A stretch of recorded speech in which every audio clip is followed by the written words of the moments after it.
Bismillahirrahmanirrahim. Bismillahirrahmanirrahim. Assalamualaikum warahmatullahi wabarakatuh. Innal hamdalillah nahmaduhu wa nasta'inuhu wa nastaghfiruh wa na'udzu billahi min shururi anfusina wa min sayyiati a'malina. May yahdihillahu fala mudilla lahu wa may yudlil fala hadiya lahu. Asyhadu an la ilaha illallah wahdahu la syarika lah wa asyhadu anna Muhammadan abduhu wa rasuluh sallallahu alaihi wa ala alihi wa ashabihi wa tabi'in wa tabi'i tabi'in wa man tabi'ahum bi ihsanin ila yaumiddin. Yaqulullahu azza wa jalla fi kitabihil karim, ya ayyuhalladzina amanu taqullaha haqqa tuqatih wa la tamutunna illa wa antum muslimun. Amma ba'd. Yang saya hormati Bapak Ketua DKM dan seluruh panitia Masjid Baitur Rahim ya. Kemudian pengurus dari dua yayasan yatim piatu. Kemudian para jamaah sekalian, ya para hadirin dan hadirat yang dimuliakan Allah Subhanahu wa taala. Tidak lupa kita mengawali majelis yang mulia ini dengan memuji Allah Subhanahu wa taala. Kita bersyukur kepada Allah atas segala nikmat yang Allah limpahkan kepada kita. Di antaranya adalah nikmat sehat, nikmat waktu luang, ya nikmat iman, hidayah dan taufik dari Allah Subhanahu wa taala. Sehingga dengan seluruh nikmat tersebut kita semuanya dimudahkan oleh Allah Subhanahu wa taala untuk bisa menghadiri majelis yang mulia ini, yaitu majelis ilmu. Semoga Allah Subhanahu wa taala menerima amal ibadah kita dan mencurahkan kepada kita ilmu yang bermanfaat. Ma'asyiral muslimin wal muslimat rahimakumullah. Seperti yang sudah disampaikan ya, yang harusnya yang berbicara di sini adalah Al-Ustadz Abdurrahman Fadhali, ya hafizahullah, namun beliau berhalangan hadir, sehingga insyaallah di sini saya akan menggantikan posisi beliau. Ya. Pada kesempatan kali ini kita akan membahas tentang optimalisasi Ramadan di era digitalisasi. Ya. Karena memang saat ini kita berada di zaman kemajuan TIK, teknologi informasi dan komunikasi, sehingga segala sesuatu itu bisa kita lakukan melalui apa yang ada di genggaman tangan kita. Ya, salah satu alat yang kita bawa kemana-mana yaitu handphone. Ya. Ini menunjukkan bahwasanya kita saat ini sedang berada di era digitalisasi tersebut. Ya.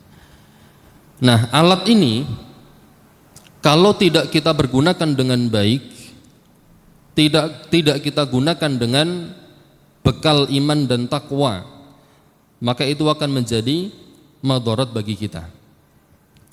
Makanya ada orang yang mengatakan bahwasannya gadget yang kita miliki ini adalah pencuri waktu kita di bulan Ramadan.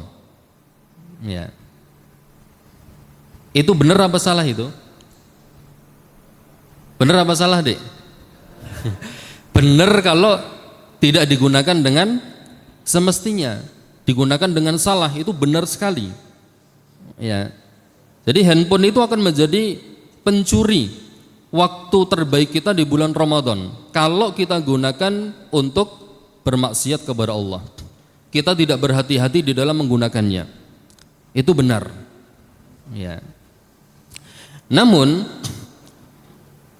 gadget kita ini atau handphone kita yang kita miliki itu sebenarnya bisa menjadi sarana untuk mengumpulkan berbagai macam kebaikan. untuk mengumpulkan berbagai macam pahala, terutama di bulan Ramadan yang mulia ini. Nah, itu nanti bagaimana caranya agar handphone yang kita miliki ini menjadi sarana tersebut yang bisa mengumpulkan pahala yang banyak untuk kita di kehidupan akhirat nanti, menjadikan Ramadan lebih bermakna dan terhindar dari kemaksiatan kepada Allah Subhanahu wa taala. Ya. Tadi waktu disampaikan temanya tentang masalah ini, tepat sekali. Ya. Sangat penting untuk kita bahas. Ya. Ma'asyiral muslimin wal muslimat rahimakumullah. Ini adik-adik puasa semua kan? Oh, ada yang udah tidur. Lemas sekali kayaknya ya. Puasa tapi ya? Puasa. Kalau bapak-bapak puasa enggak? Ya jelas gitu. Ma'asyiral muslimin wal muslimat rahimakumullah. Sesuatu yang harus kita sadari dan selalu kita ingat adalah dipertemukannya kita dengan bulan Ramadan ini adalah satu nikmat yang sangat agung. Ya, nikmat yang sangat besar sekali. Kesempatan ini kalau kita gunakan dengan sebaik-baiknya, maka insya Allah akan menjadi sebab tingginya derajat kita nanti di surganya Allah Subhanahu wa taala. Ada salah satu hadis yang menurut saya sangat luar biasa sekali. Ya, motivasi yang sangat baik sekali untuk kita semuanya. Dan ini setiap bulan Ramadan tidak bosan-bosannya saya menyampaikan ya di majelis-majelis ilmu. Yaitu hadis yang diriwayatkan oleh Ibnu Majah dan dinyatakan sahih oleh Al-Albani rahimahullah di dalam Sahih At-Targhib wa Tarhib. Dari sahabat Talha bin Ubaidillah radhiyallahu anhu bahwasannya dia menceritakan ada dua orang dari cabang suku Qadha'ah datang kepada Nabi SAW menyatakan keislaman mereka berdua. Ya, jadi dua orang dari suku Qadha'ah datang kepada Nabi untuk menyatakan keislaman.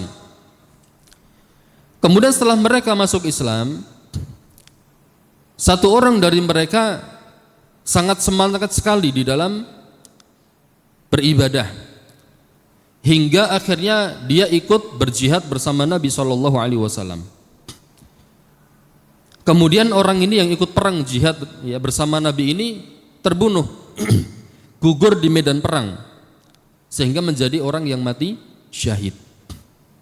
Adapun orang yang satunya itu masih Allah berikan kesempatan untuk hidup. Dia tidak terbunuh di medan jihad. Dia masih hidup 1 tahun berikutnya. Jadi masih ada kesempatan hidup 1 tahun berikutnya. Nah, di dalam kesempatan hidup 1 tahun itu dia bertemu dengan bulan Ramadan. Ya, dia berjumpa dengan bulan Ramadan, dia berpuasa di bulan tersebut, kemudian memperbanyak sholat di bulan tersebut dan juga ibadah-ibadah yang lainnya. Nah, setelah berlalu 1 tahun, orang yang kedua ini mati. Matinya bukan mati syahid, bukan mati di medan jihad, tapi mati biasa. Kemudian rawi dari hadis ini, Talha bin Ubaidillah, suatu malam bermimpi. Mimpi ketemu dua orang ini. Ya. Di dalam mimpinya itu, dua orang ini sedang berada di depan pintu surga, sedang menunggu. Kemudian tiba-tiba keluar dari dalam surga, ya, seseorang. Kemudian mempersilahkan masuk orang yang mati yang belakangan. Ya, orang yang mati belakangan, yaitu yang sempat menjumpai bulan Ramadan. Dipersilahkan masuk terlebih dahulu. Adapun orang yang mati syahid, yang mati pertama tadi ditahan. Ya, jangan dulu. Sebentar, biar yang pertama dulu masuk. Biar yang terakhir dulu yang masuk. Nah, kemudian tidak lama setelah itu baru orang yang pertama yang mati syahid tadi dipersilahkan masuk ke dalam surga. Nah, mimpinya seperti itu.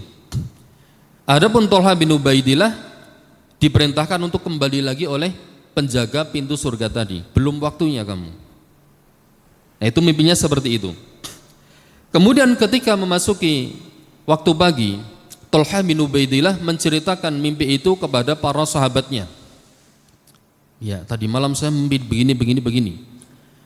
Diceritakan mimpinya. Maka ternyata mimpinya Thalhah bin Ubaidillah membuat heran para sahabat yang mendengarkannya. Kenapa mereka heran? Karena yang mereka ketahui, orang yang mati syahid itu mendapatkan derajat yang sangat tinggi di sisi Allah Subhanahu wa taala, sehingga dia yang berhak pertama kali masuk ke dalam surga. Tapi dalam mimpi tersebut kenapa kok tidak? Itu yang membuat para sahabat merasa heran, kok bisa begitu? Keheranan para sahabat didengar oleh Nabi SAW. Maka Nabi pun berkata kepada mereka, min ayyi dzalika ta'jabun? Apa yang kalian herankan dari peristiwa itu? Kemudian para sahabat mengatakan, wahai Rasulullah, ini yang syahid, ya, dalam mimpinya Thalhah ini kenapa kok dia masuk surganya belakangan? Ya, kenapa lebih didahulukan yang orang mati yang kedua tadi?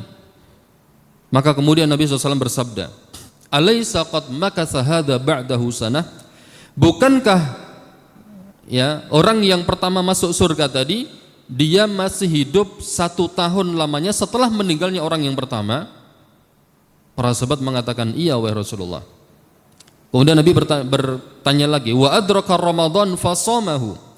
Kemudian dia juga mendapati bulan Ramadan, kemudian berpuasa di bulan tersebut. Wa shalla kadza wa kadza min sajdatin fis sanah, dan dia salat sekian dan sekian kali sujud, ya, dalam 1 tahun itu. Sahabat mengatakan, iya wahai Rasulullah. Kemudian setelah itu Nabi mengatakan, fama bainahuma ab'adu mimma bainas sama'i wal ard. Sungguh jarak surga antara kedua orang itu jauhnya adalah sejauh antara langit dengan bumi. Ya, Masya Allah. Lebih tinggi yang mana? Yang umurnya panjang kemudian mendapati bulan Ramadan. Ya, sampai mengalahkan apa? Derajat surganya orang yang mati syahid fisabilillah. Makanya luar biasa ini. Nanti kita sampaikan, kalau Allah Azza wa Jalla masih memberikan kita kesempatan untuk hidup sampai di bulan Ramadan ini, manfaatkan dengan sebaik-baiknya. Ya, manfaatkan dengan sebaik-baiknya. Dan salah satu upaya kita untuk memanfaatkan bulan Ramadan dengan maksimal adalah dengan kita duduk di sini untuk mempelajari bagaimana caranya mengoptimalkan bulan Ramadan ini di era digitalisasi. Nah itu. Ya. Ma'asyiral muslimin wal muslimat rahimakumullah. Yang bisa kita lakukan ya di bulan Ramadan ini agar Ramadan kita ini optimal, ibadah kita ini maksimal, ya, melalui apa yang kita bawa kemana-mana, ya, melalui handphone, ya, terutama melalui handphone. Yang pertama adalah tilawah Al-Quran, ya, tilawah Al-Quran. Jadi kita bisa memanfaatkan handphone yang kita miliki ini untuk tilawah Al-Quran. Bulan Ramadan dikatakan oleh para ulama dia adalah syahrul Quran, ya, syahrul Quran, bulannya Al-Quran. Karena memang Al-Quran itu Allah turunkan di bulan Ramadan. Allah Azza wa Jalla berfirman, syahrul Ramadan alladzi unzila fihi Al-Quran. Bulan Ramadan adalah bulan yang diturunkan di dalamnya Al-Quran. Ya. Rasulullah SAW ketika tiba bulan Ramadan, maka beliau memurajaah, mengulang-ulang kembali hafalan beliau, hafalan Al-Quran, wahyu yang Allah turunkan kepada beliau melalui malaikat Jibril. Itu beliau murajaah, beliau ulang-ulang lagi di hadapan malaikat Jibril. Setiap bulan Ramadan seperti itu. Biasanya 1 bulan 1 kali. Ya, maksudnya di bulan Ramadan itu beliau selesai 1 kali. Beliau ulang di hadapan malaikat Jibril sebanyak 1 kali. Adapun ketika di tahun wafatnya beliau maka beliau mengulang hafalan Al-Qur'annya itu sebanyak 2 kali. Nah, jadi Rasulullah SAW ketika di bulan Ramadan banyak membaca Al-Quran. Demikian pula istri-istri beliau. Kemudian para sahabat demikian. Kemudian para tabi'in, para tabi'ut tabi'in, itu mereka memanfaatkan bulan Ramadan untuk membaca Al-Quran. Karena memang itu bulan Al-Quran. Bahkan para ulama ahli hadis diantaranya adalah Imam Malik rahimahullah.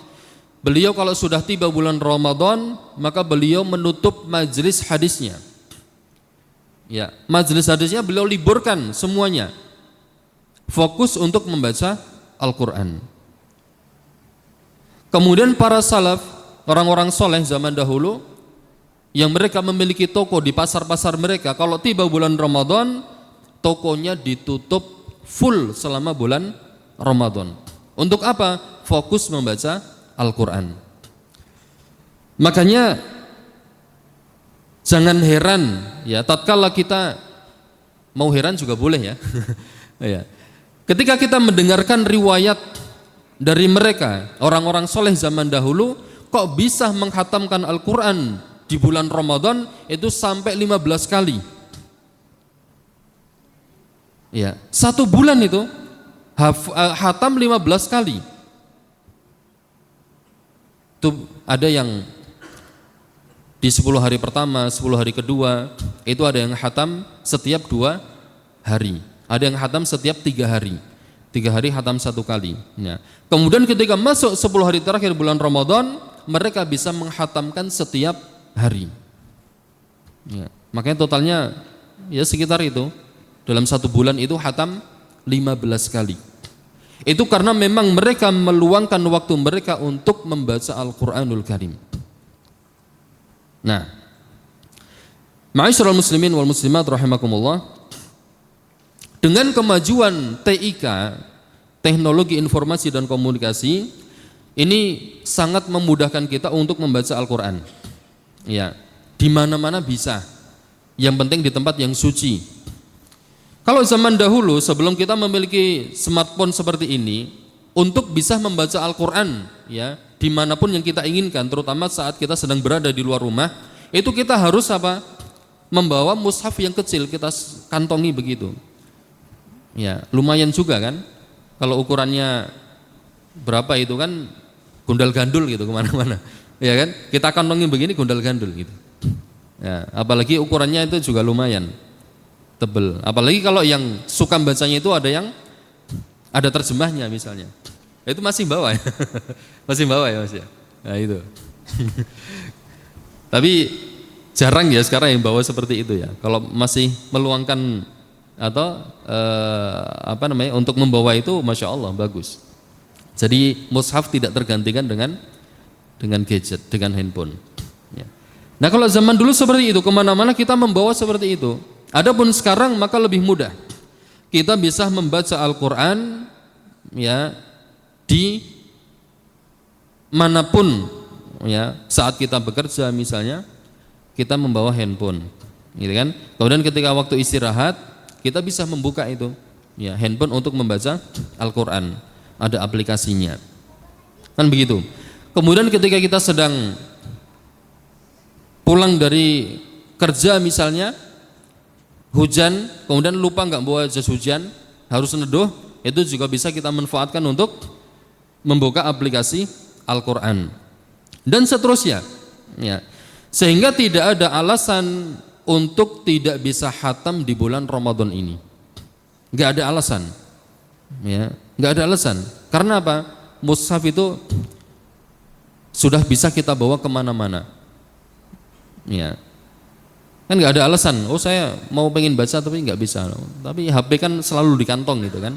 Kecuali kalau memang HP-nya ketinggalan di rumah, gitu. Tapi biasanya kita kalau mau pergi atau mau kerja kemudian HP-nya ketinggalan itu balik lagi nggak kita? Balik lagi, ya kan? Balik lagi. Padahal mungkin udah berapa ratus meter itu HP-nya ketinggalan, balik lagi, kan begitu. Ya. Terkait masalah membaca Al-Quran ya, menggunakan aplikasi, ini disunnahkan untuk berwudu terlebih dahulu. Ya, disunnahkan untuk berwudu. Ini terkait masalah hukum fikihnya. Syekh Muhammad bin Shalih Al-Utsaimin rahimahullah mengatakan, kalau seorang itu membaca Al-Quran melalui mushaf, ya, melalui mushaf, yakni Al-Quran secara langsung, maka bersuci atau berwudu itu hukumnya wajib. Ya, sebelum membaca Al-Quran memegang mushaf, itu wudu itu hukumnya wajib. Tapi kalau seorang membaca Al-Quran melalui handphone, ya, menggunakan aplikasi, atau membaca Al-Quran melalui hafalannya, maka berwudu itu hukumnya sunnah. Ya, berwudu seperti itu hukumnya sunnah. Nah, kita kalau pengen membaca Al-Quran melalui handphone yang melalui aplikasi, maka disunahkan untuk berwudu terlebih dahulu. Nah, ma'asyiral muslimin wal muslimat rahimakumullah, oleh karenanya jangan sampai ya kita menggunakan handphone kita ini untuk menonton ya tontonan-tontonan yang tidak bermanfaat, atau bahkan mungkin tontonan yang bisa menambah dosa kita. Ya, terlebih lagi di bulan Ramadan. Dahulu Khalid ibn Walid radhiyallahu taala anhu, di sela-sela peperangan beliau, ya, di sela-sela peperangan beliau, di sela-sela jihad beliau, itu ketika beliau membaca Al-Quran, ya, apakah itu dengan hafalan beliau, ya, beliau menyenandungkan Al-Quran, melantunkan Al-Quran, itu beliau menangis beliau di tengah kesibukan jihadnya, ya, menangis. Kemudian beliau mengatakan, syaghalanil jihadu 'anil Quran, sungguh jihad ini menyibukkanku dari membaca Al-Quran. Beliau menangis, kemudian menyesal gitu. Selama ini beliau disibukkan dengan jihad sehingga lupa tidak membaca Al-Quran. Padahal jihad itu adalah amalan yang sangat mulia. Tapi meskipun demikian beliau merasa menyesal itu. Ya, beliau menyesal apa? Tidak banyak membaca Al-Quran. Itu Khalid ibn Walid. Beliau akan menyampaikan uzurnya di hadapan Allah Subhanahu wa taala. Kenapa tidak banyak membaca Al-Quran? Karena berjihad di jalan Allah, menaklukkan berbagai macam negeri-negeri kufur. Amalan yang sangat mulia. Ya, dzirwatu sanamil Islam. Ya, puncak dalam agama Islam adalah jihad fisabilillah. Itu dilakukan oleh Khalid bin Walid, dan ternyata itu, ya, beliau merasa menyesal, ya, tidak banyak membaca Al-Quran. Kalau beliau mengucapkan syaghalanil jihadu 'anil Quran, ya, jihad ini menyibukkanku dari membaca Al-Quran. Adapun kita, apa yang kita ucapkan? Syaghalanil jihazu 'anil Quran, gadget ini menyibukkanku dari membaca Al-Quran. Itu kenyataan kita di zaman sekarang. Ya, ini jangan sampai menyesal nanti. Ya, jangan sampai menyesal. Hurufnya cuma beda apa? Dal sama zai. Jihad sama jihaz. Ya, syaghalanil jihadu 'anil Quran. Kalau kita syaghalanil jihazu 'anil Quran, gadget kita ini menyibukkan kita dari membaca Al-Quran. Ya. Nanti masa kalau di hadapan Allah kita ditanya, waktumu habis buat apa? Kalau Khalid kan alasannya apa? Jihad. Kenapa kok bisa nggak banyak baca Al-Quran? Saya berjihad ya Allah. Ya, bisa diterima. Nah, kalau kita kenapa nggak banyak baca Al-Quran? Ya Allah, nonton TikTok. Masa mau begitu? Iya kan? Kalau adik-adik belum pegang HP ya? Belum ya? Nah, ya memang jangan megang HP dulu. Kalau megang HP nanti main apa? Game itu namanya apa? Game FF ya. FF itu apa saya juga nggak tahu ya, cuman dengar dari orang-orang itu. Ya. Nah, ma'asyiral muslimin wal muslimat rahimakumullah.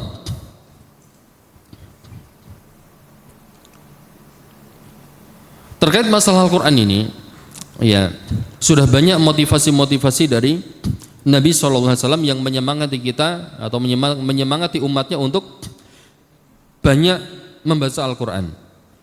Ya, Nabi bersabda dalam riwayat Abu Dawud, khairukum man ta'allama al-Qur'ana wa 'allamahu. Sebaik-baik kalian adalah yang belajar Al-Qur'an dan mengajarkannya. Ya. Kemudian di dalam riwayat At-Tirmidzi, Nabi bersabda, man qara'a harfan min kitabillah falahu bihi hasanah. Barang siapa yang membaca satu huruf dari kitabullah, dari Al-Qur'an, maka dia mendapatkan satu kebaikan ya dengan bacaannya tersebut.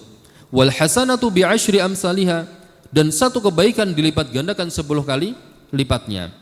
Kemudian Nabi mengatakan, la aqulu alif lam mim harfun, aku tidak mengatakan alif lam mim itu satu huruf, walakin alif harfun, ya wal lam harfun wal mim harfun. Tapi alif satu huruf, lam satu huruf, dan mim satu huruf. Sehingga kalau kita membaca ya Al-Baqarah itu baru alif lam mimnya saja kita sudah mendapatkan 30 kebaikan.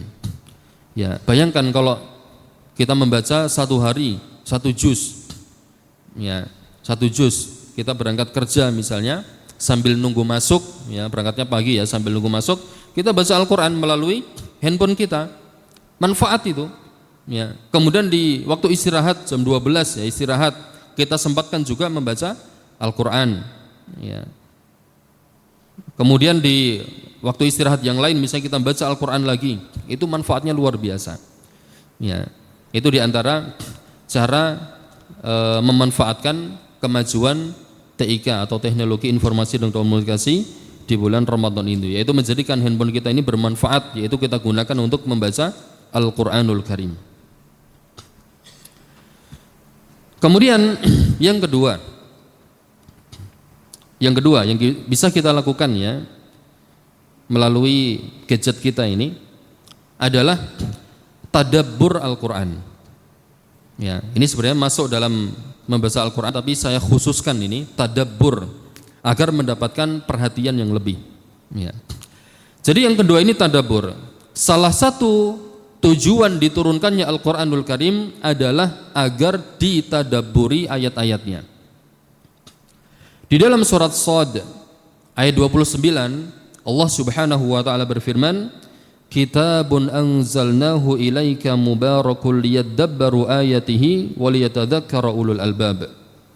Ini sebuah kitab yang kami turunkan kepada engkau ya wahai Muhammad sallallahu alaihi wasallam, mubarakun yang penuh dengan keberkahan.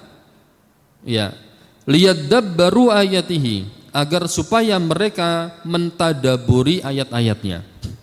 Ya, jadi merenungkan kemudian meresapi makna-maknanya. Itu salah satu tujuan diturunkannya Al-Quran. Jadi bukan hanya sekedar dibaca dengan lisan terus kemudian tidak diperhatikan, tidak, tetapi untuk ditadabburi. Nah sekarang ini sudah ada aplikasi yang sangat luar biasa ya, aplikasi yang sangat luar biasa terkait masalah tadabbur Al-Quran. Nama aplikasinya apa?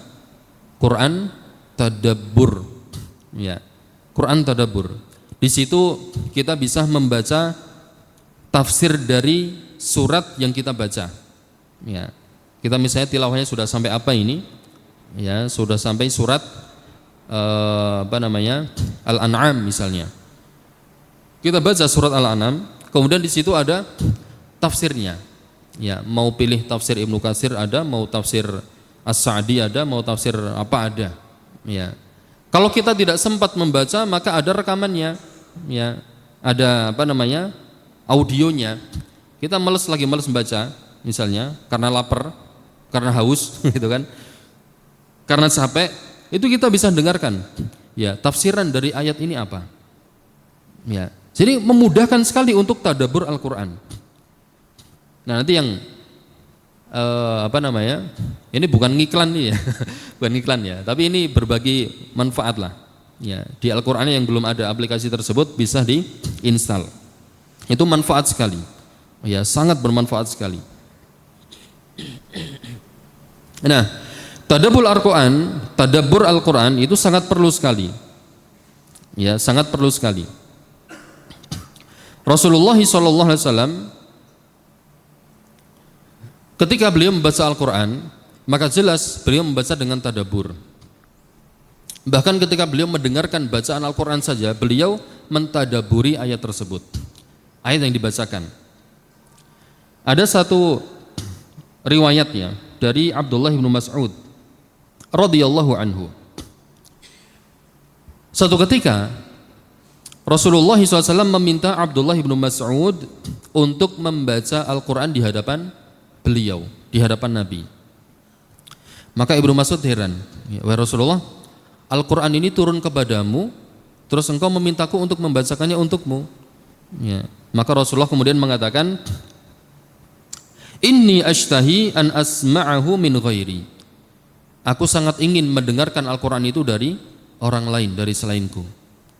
Kemudian Abdullah bin Mas'ud membaca surat An-Nisa, ya dari awal sampai ya ayat yang berbunyi fa kaifa idza ji'na min kulli ummatin bi syahidin wa ji'na bika ala haula'i syahida.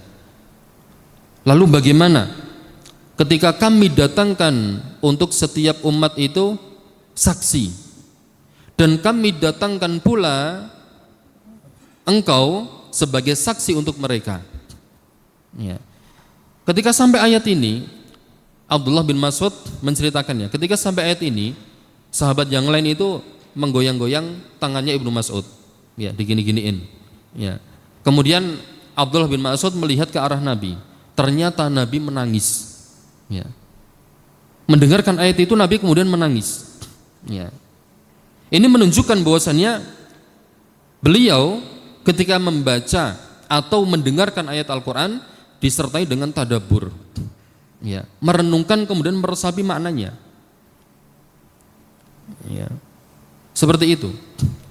Makanya kalau kita dengarkan ya, sholat taraweh misalnya, atau di murotal Al-Quran ya, itu kok ada qari'nya atau pembaca Al-Qurannya itu sampai menangis. Itu karena mereka apa? Menghayati dan meresapi apa yang dia baca. Dan Al-Quran itu akan menjadi indah, menjadi lezat tatkala kita membacanya disertai dengan tadabbur. Itu jelas itu. Ya. Pasti kita akan merasakan kelezatan dan kenikmatan yang berbeda dibandingkan hanya membaca kemudian tidak tahu apa artinya. Jadi kalau kita faham artinya kemudian kita baca, Masya Allah, itu membuat hati kita itu nikmat sekali, adem, ayem, tentrem, meskipun punya banyak utang. Ya enggak? Ya. Alhamdulillah saya enggak punya utang. Ya kata orang-orang begitu ya, kata orang-orang begitu. Jadi kalau hatinya itu tenang, tentrem, adem, ayem itu dalam baca Al-Quran, itu perkara hutang itu sampai lupa. Maksudnya bukan lupa enggak dibayar, bukan, tapi jadi enggak ingat gitu. Ya. Nah, Rasulullah SAW dalam sebuah hadis ya, namun hadisnya ini hadis yang dhaif ya, namun diamalkan oleh para ulama karena maknanya sejalan dengan makna Al-Quran.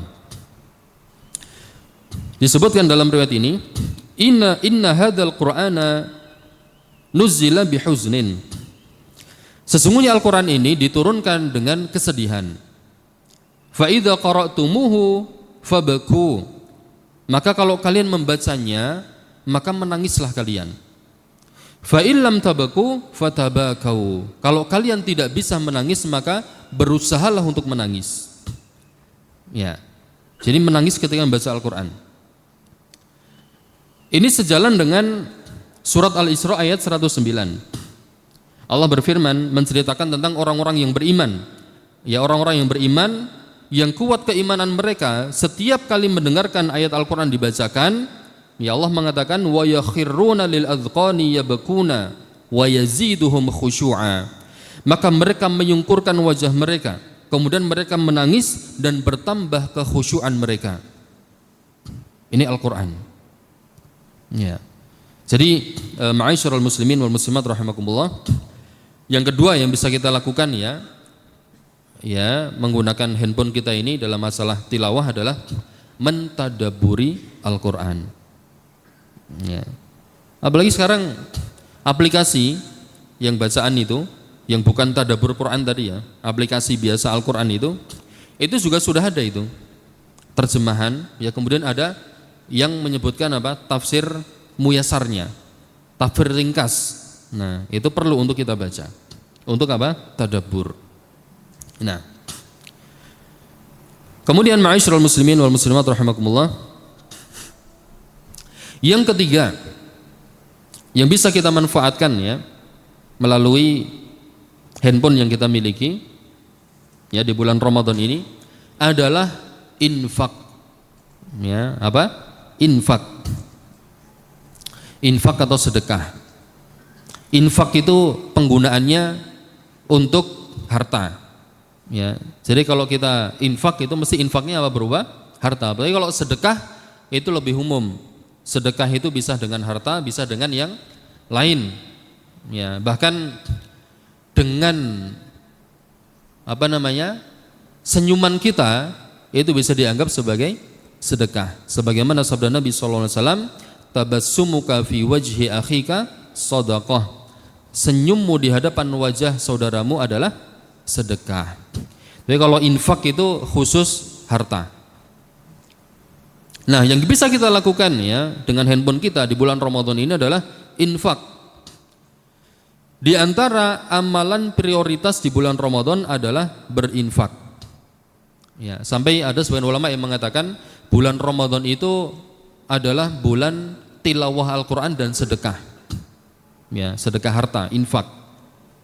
Itu karena memang prioritasnya itu. Makanya di dalam hadis Ibnu Abbas dalam riwayat Muslim, Ibnu Abbas menceritakan keadaan Nabi SAW di bulan Ramadan. Keadaan Nabi di bulan Ramadan, Ibnu Abbas mengatakan, karena Rasulullah SAW ajwadan nasi bil khair. Rasulullah itu di luar bulan Ramadan itu adalah orang yang paling dermawan. Wa kana ajwadu ma yakunu fi syahri Ramadan. Dan beliau lebih dermawan lagi ketika memasuki bulan Ramadan. Ya. Nah, dari hadis ini para ulama mengambil kesimpulannya, ternyata di bulan Ramadan itu amalan prioritasnya diantaranya adalah sedekah. Selain membaca Al-Quran. Al-Quran jelas tadi sudah kita sebutkan dalilnya, hadisnya sama. Dalam riwayat Muslim hadis Ibnu Abbas, Rasulullah selalu menyetorkan hafalan beliau kepada Jibril di bulan Ramadan. Nah, selain itu beliau bersedekah. Ya. Sampai disifatkan oleh Abdullah bin Abbas dermawannya Rasulullah SAW di bulan Ramadan itu seperti hembusan angin. Ya. Seperti hembusan angin. Jadi benar-benar infaknya itu nyah-nyoh. Ya. Tahu nyah-nyoh enggak, Pak? Nyah-nyoh itu nih, ya. Nyoh itu nih, ya. Jadi langsung misalnya ada orang minta, misalnya datang minta sedekahnya, kasih. Ya, ada datang minta lagi, kasih lagi. Ada datang kasih lagi. Bahkan kalau ada orang yang tidak minta, kasih. Ya. Itu Rasulullah SAW. Nah, kita bisa memanfaatkan handphone kita ya untuk bersedekah. Mesti di handphone kita itu kan ada M-Banking, ada gitu kan? Mesti ada. Ada yang nggak punya itu? Nggak ada, mesti ada semuanya. Kecuali yang dipegang sama istrinya ya. Jadi di handphonenya nggak boleh diinstal itu ya. Ya, jadi harus pegang sama istrinya. Itu ada. Nah, biasanya di bulan Ramadan ini banyak yang masuk ke WA kita ya, entah itu di grup atau ada yang japri misalnya. Ini peluang kebaikan, misalnya untuk buka bersama, kemudian untuk santunan ya, kemudian untuk apalagi ya, ini kebaikan lah intinya, untuk pembangunan masjid ya, atau untuk diinfakkan ya untuk saudara-saudara kita di Palestina yang sampai sekarang ini mereka masih membutuhkan bantuan kita. Banyak itu peluang sedekah, peluang infak banyak sekali. Dan itu biasanya untuk ya yang mau berinfak ya silahkan transfer ke nomor rekening ini. Itu kan bisa kita manfaatkan itu. Ya. Jadi jangan ada alasan lagi saya pengen infak sebenarnya tapi nggak bisa itu untuk menghubungi ya yang di sana itu gimana ya. Itu nggak ada alasan lagi karena apa? Itu sudah datang semuanya ke handphone kita. Ya. Bahkan kalau kita buka media sosial misalnya itu akan ada itu. Ya. Peluang apa? Infak. Jadi terbuka sangat lebar sekali. Nah, bagi kita yang memiliki tabungan yang banyak misalnya, maka bisa kita sisihkan harta kita untuk infak, ya, untuk menyantuni anak-anak yatim, ya, memberi makan orang-orang fakir, ya, atau untuk kegiatan buka bersama setiap hari, ya, dan lain sebagainya. Mengenai keutamaannya sudah sangat banyak sekali, ya, keutamaan dari infak fisabilillah. Dalam surat Al-Baqarah ayat 261 Allah Azza wa Jalla berfirman, "Matsalul ladzina yunfiquna amwalahum fi sabilillahi kamatsali habbah." Ya, ambatat sab'a sanabila fi kulli sumbulatin mi'atu habbah. Wallahu yudha'ifu liman yasha' wallahu wasi'un 'alim. Perumpamaan orang-orang yang menginfakkan harta mereka di jalan Allah, Allah perumpamakan ya, Allah permisalkan seperti habbah, satu biji. Ambatat sab'a sanabil, satu biji ini menumbuhkan 7 cabang. Fi kulli sunbulatin mi'atu habbah, setiap cabang menumbuhkan 100 biji. Jadi infak satu dibalas 700 kali lipat. Kalau bahasa kiai zaman dulu itu infak sak nyohan itu, nyoh gitu. Nyoh itu apa tadi? Nih gitu kan. Infak nih itu dibalas 700 nyohan. Ya kan? Dibalas 700 nyohan. Ini banyak sekali. Ya, banyak sekali. Dan harta yang kita infakkan itu sejatinya itu adalah untuk kita sendiri. Ya. Bagi yang punya tabungan banyak ya di rekeningnya, terus mau infak itu kok angot-angotan, aras-arasan gitu. Apa ya aras-arasan itu? Berat lah ya. Mau infak itu rasanya kok berat sekali. Perlu diketahui, perlu disadari bahwasannya harta yang kita infakkan itu adalah harta kita yang sesungguhnya. Ya, itu harta kita yang sesungguhnya. Jadi kalau kita punya rekening ini, punya tabungan di rekening, uang yang ada di rekening kita itu belum tentu milik kita semuanya. Ya. Yang sudah pasti menjadi milik kita adalah yang kita infakkan. Itu nanti yang akan terus menemani kita ya di alam barzakh dan bahkan sampai di hari kebangkitan. Itu terus akan bersama kita dan menjadi milik kita secara mutlak. Tidak ada yang bisa merubutnya dari kita. Ya, tapi kalau kita simpan, tidak kita infakkan, kemungkinan uang itu nanti akan menjadi milik orang lain. Ya kan? Kalau kita mati misalnya, maka akan menjadi milik ahli waris kita. Ya kan begitu. Rasulullah SAW suatu ketika beliau pernah menyembelih seekor kambing. Sembelih seekor kambing. Kemudian di antara kebiasaan beliau, itu kan beliau orangnya dermawan sekali.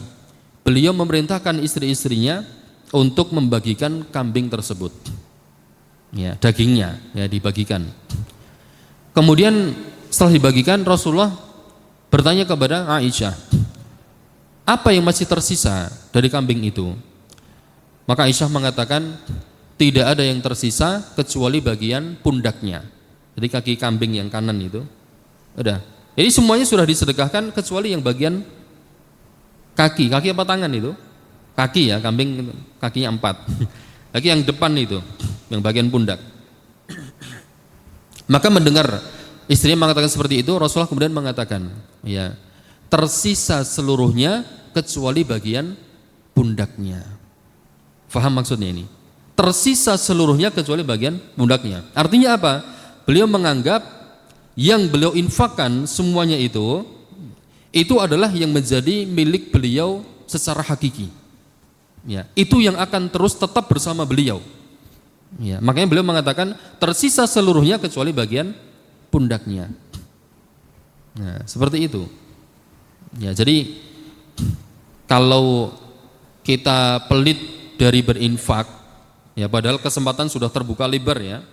Sudah mudah menggunakan handphone seperti ini bisa. Tinggal kita dudul begitu ya handphonenya kan. Tinggal kita pencet-pencet begini bisa infak. Nah, kalau kita masih pelit ya padahal harta ada, kesempatan terbuka lebar, kemudian kita masih pelit, maka sejatinya kita pelit terhadap diri kita sendiri. Ya, Allah Azza wa Jalla berfirman dalam surat Muhammad ya.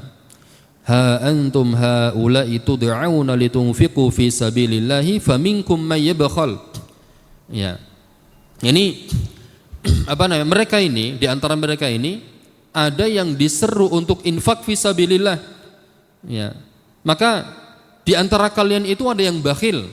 Kata Allah Subhanahu wa taala, di antara kalian ada yang bakhil. Kemudian Allah mengatakan, "Wa may yabkhal fa inna ma yabkhalu an nafsihi." Barang siapa yang bakhil maka sejatinya dia telah bakhil terhadap dirinya sendiri. Nah itu.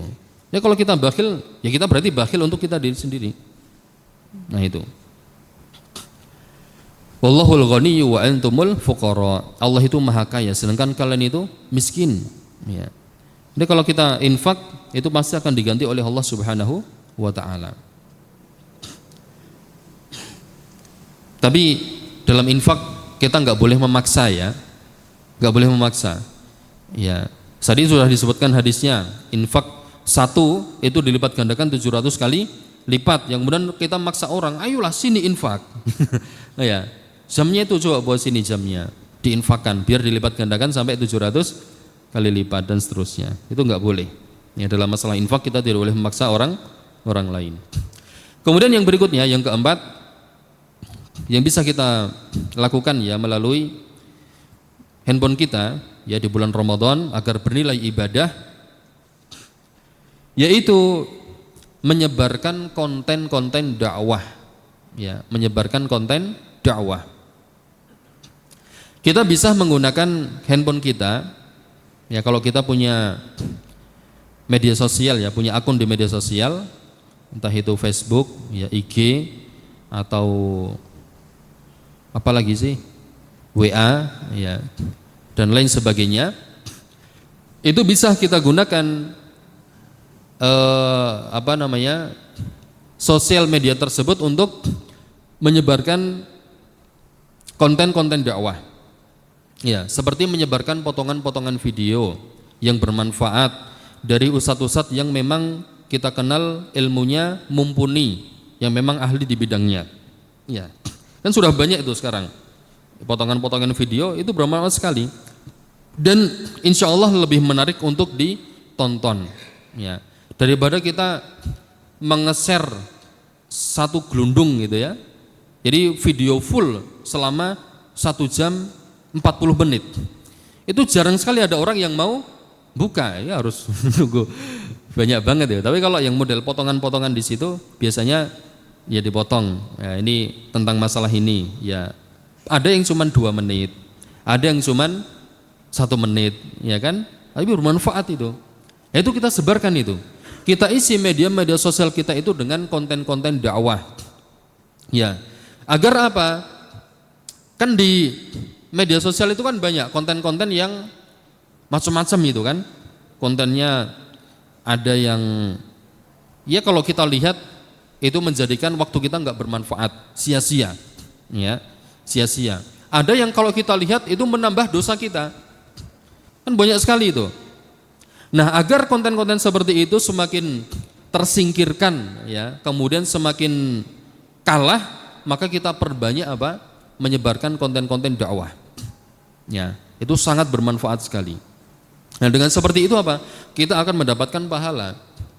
Kalau misalnya kita sebarkan itu ilmu, contohnya kita dapat video, potongan video, videonya itu isinya tentang keutamaan sholat 2 rakaat sebelum subuh. 2 rakaat sebelum subuh itu khairun minad dunya wa ma fiha, lebih baik daripada dunia dan seluruh isinya ya. Kemudian wah ini bagus ini videonya, kemudian kita share ya, kita upload di media sosial kita. Kemudian ada orang yang menyimak itu, oh ternyata pahala dari sholat 2 rakaat sebelum subuh itu besar sekali ya, lebih baik daripada dunia dan seluruh isinya. Dunia dan seluruh isinya itu apa? Banyak, ada duren montong gitu kan. Duren montong termasuk dunia dan itu kan. Ada duren montong, kemudian ada emas ya. Bukan cuma emas antam aja, emas-emas ya, banyak sekali, ada perhiasan macam-macam. Dunia dan seluruh isinya itu masih kalah dengan 2 rakaat sebelum subuh. Nah, orang yang mendengarkan itu kemudian, menarik sekali. Akhirnya dia melaksanakan itu, menjalankan sunnah tersebut. Ya, besok di waktu subuh, ya sebelum dia sholat subuh, dia sholat 2 rakaat dulu. Mungkin dulu pernah mendengarkan dan pernah tahu, tapi ketika mendengar video ini, jadi terpanggil lagi. Ya, akhirnya dia menjalankan sholat itu, qobliyah subuh. Nah, kita yang mengeser seperti itu mendapatkan pahala yang sama tanpa mengurangi pahalanya sedikit pun. Ya, man dalla ala khairin falahu mislu ajri fa'ilihi. Barang siapa yang menunjukkan satu kebaikan, maka dia mendapatkan pahala seperti orang yang melakukannya. Kan manfaat itu. Ya, belum lagi kalau kita mengeser potongan video tentang Al-Qur'an misalnya. Ini yang kemarin Ustaz Rahman Fadholi itu ya, yang terbaru di channel YouTube Al-Imam Adz-Dzahabi, itu ada potongan video dari beliau itu ya tentang masalah Al-Qur'an. Itu bisa kita share. Ya, orang lain kalau mendengarkan itu terus tertarik gitu. Kemudian mengamalkan, kita dapat pahala. Nah, itu. Kemudian juga tulisan-tulisan yang bermanfaat. Ya, kita bisa menggunakan handphone kita ini untuk dakwah. Dakwah itu bukan hanya tugas orang yang dipanggil ustadz saja, bukan. Tapi semua kaum muslim itu memiliki kewajiban dakwah semampunya. Ya. Kalau misalnya kita pengen berdakwah ya, kemudian kita tidak bisa tidak pandai menulis tulisan, maka kita cari tulisan-tulisan ustadz-ustadz yang bagus, yang tulisannya itu enak dibaca, ya, kemudian bermanfaat, ya. Itu bisa kita share tulisan mereka di grup keluarga besar kita atau di grup pekerjaan kita misalnya, kalau boleh sama adminnya ya kan, atau di manalah, atau di media sosial kita yang lain, itu bisa kita share ya. Kalau mereka membaca, kita juga dapat pahala. Kemudian yang kelima yang bisa kita lakukan ya melalui handphone kita ini adalah belajar. Ya, belajar. Kalau kita sudah mengisi waktu luang kita untuk membaca Al-Qur'an, sudah capek ya, membaca sudah berapa? 1 kali duduk misalnya udah 2 juz. Kan lumayan pegel itu kan. Kemudian sudah tadabbur juga. Itu kan dapat ilmu juga. Kemudian infak juga sudah misalnya. Kemudian apa lagi? Buka media sosial untuk menyebarkan dakwah juga sudah. Ya. Udah, kita belajar ya melalui handphone kita. Kalau baca sudah capek ya, baca tulisan, sekarang kan di di internet itu kan banyak itu. Buku ya, buku-buku apa itu namanya istilahnya? Ya buku itulah. Itu ada ya, atau yang bentuk PDF misalnya, ya banyak. Itu bisa kita baca yang ringan-ringan misalnya. Kalau misalnya sudah capek matanya membaca, maka kita bisa mendengarkan pengajian. Kan belajar ini, termasuk menuntut ilmu. Mendengarkan pengajian, ada yang ustadz yang mengadakan pengajian live ya dari Kalimantan, bisa kita dengarkan di Cikarang. Nah gitu kan, sambil tiduran, sambil leyeh-leyeh, ya, sambil kepalanya begini, tidur, ya kan, kemudian kakinya diangkat 1, santai banget itu. Atau sambil meluk guling juga bisa, kan begitu kan? Atau kalau tidak maka mendengarkan murotal Al-Quran, itu juga bisa. Intinya peluang kebaikan melalui handphone yang kita miliki ini sangat banyak sekali. Itu bisa kita manfaatkan, bisa kita optimalkan di bulan Ramadan.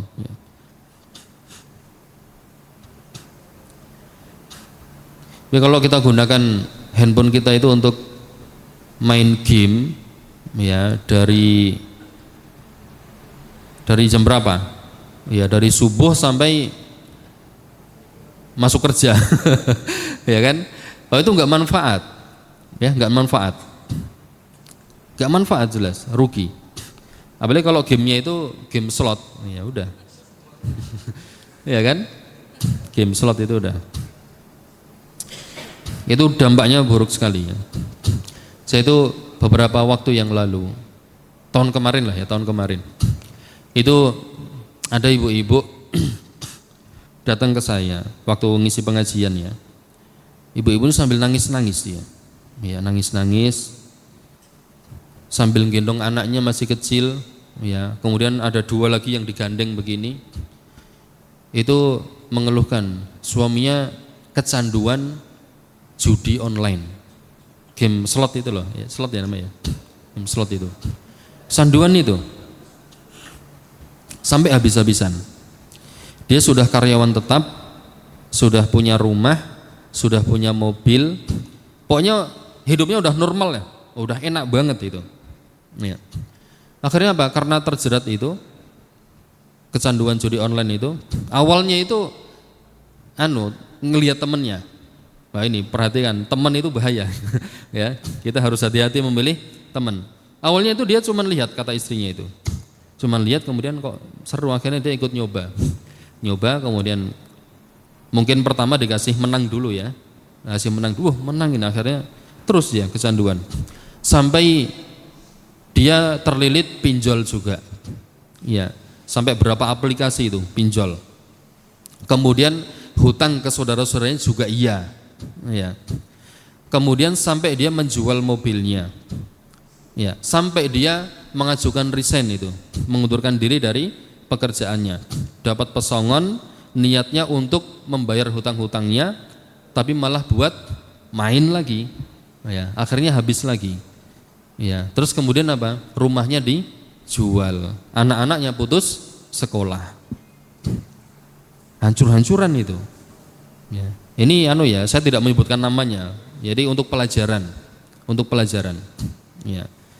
Akhirnya habis-habisan itu, ya. Ini hati-hati.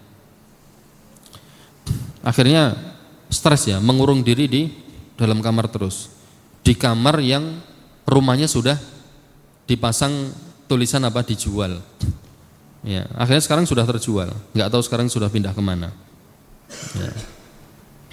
Kasihan ya. Nah jadi harus bijak menggunakan teknologi informasi dan komunikasi. Ini yang terakhir ya.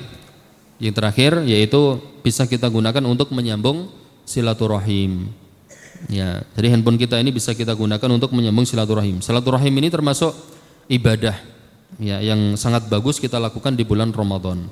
Kita bisa menyapa orang-orang, ini kerabat-kerabat kita yang jauh, ya kerabat kita yang mungkin ada di Sumatera, ada di Kalimantan, ada di Sulawesi, ada yang di Jawa Timur dan lain sebagainya.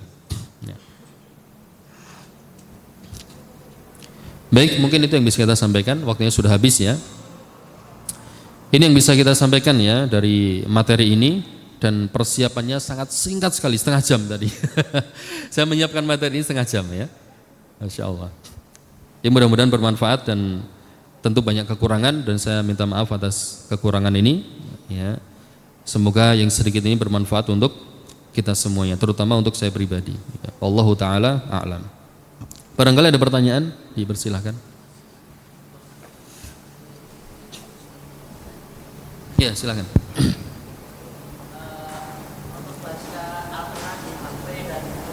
Iya. Iya, Masya Allah. Udah selesai. Keutamaan membaca Al-Quran ya melalui mushaf atau handphone, apakah keutamaan sama atau berbeda? Keutamaannya sama, ya keutamaannya sama.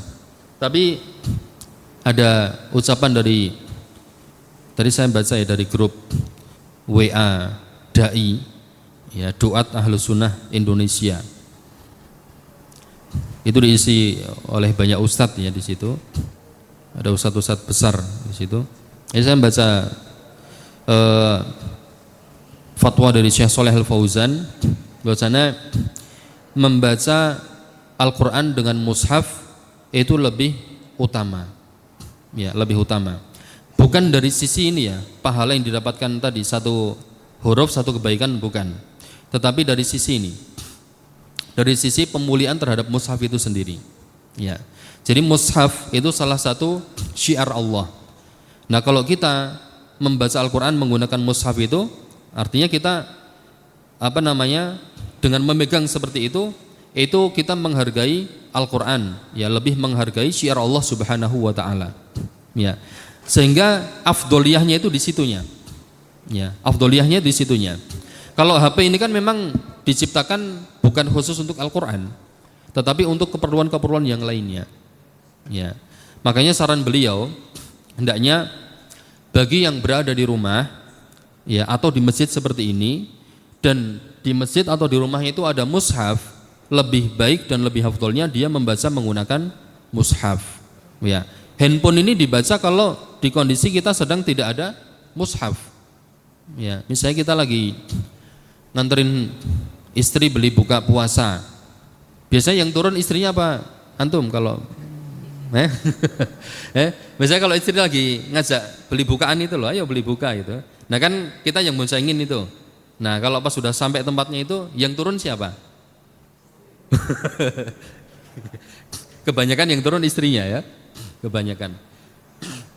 Misalnya sambil menunggu istri beli seperti itu, nah itu kita bisa membuka ini.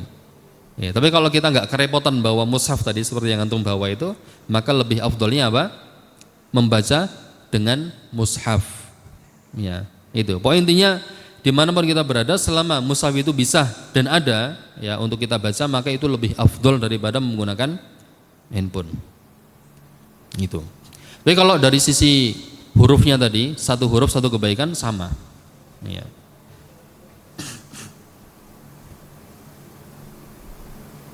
Ada lagi yang lain?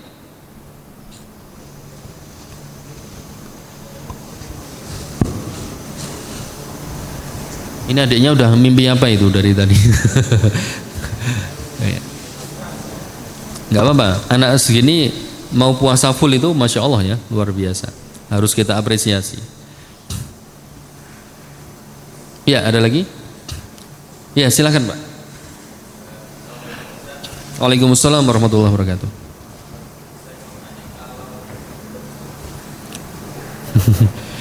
Iya, biar yang lain mendengarkan juga pertanyaan.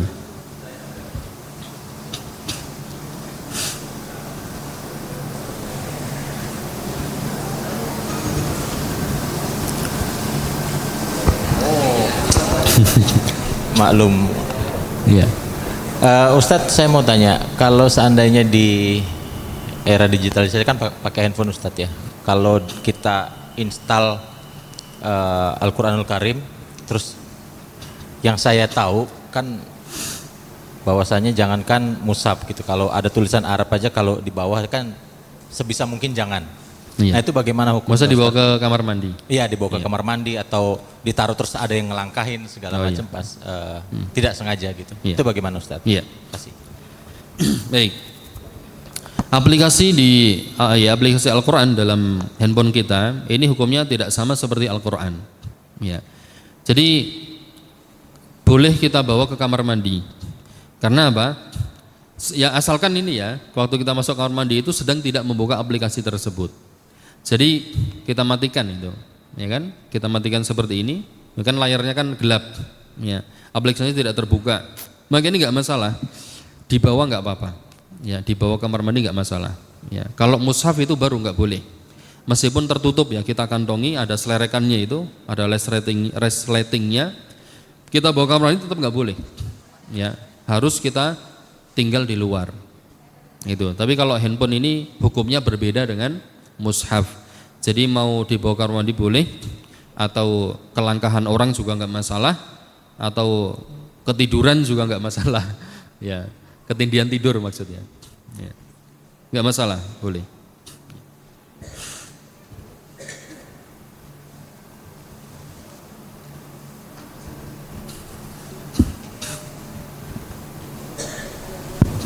Tapi kalau handphone ininya apa namanya? Ada siapa tadi? Kalau apa itu namanya layar depan itu wallpaper ya. Kalau wallpapernya itu ada lafadz Allahnya misalnya ya, atau yang mengandung zikrullah, ya itu hati-hati ya, hati-hati. Maksudnya diusahakan jangan sampai terbuka ya pada saat di dalam kamar mandi. Itu untuk memuliakan tadi nama Allah Subhanahu wa taala. Allah berfirman di dalam surat Al-Hajj, "Wa may yu'azzim sya'airallahi fa innaha min taqwal qulub." Barang siapa yang mengagungkan syiar-syiar Allah, maka sungguhnya itu muncul dari ketakwaan hati. Ya. Jadi berpahala kalau kita mengagungkan syiar Allah. Sudah cukup? Sudah ya? Baik. Baik, saya serahkan, saya kembalikan ke pembawa acara. Wallahu taala a'lam.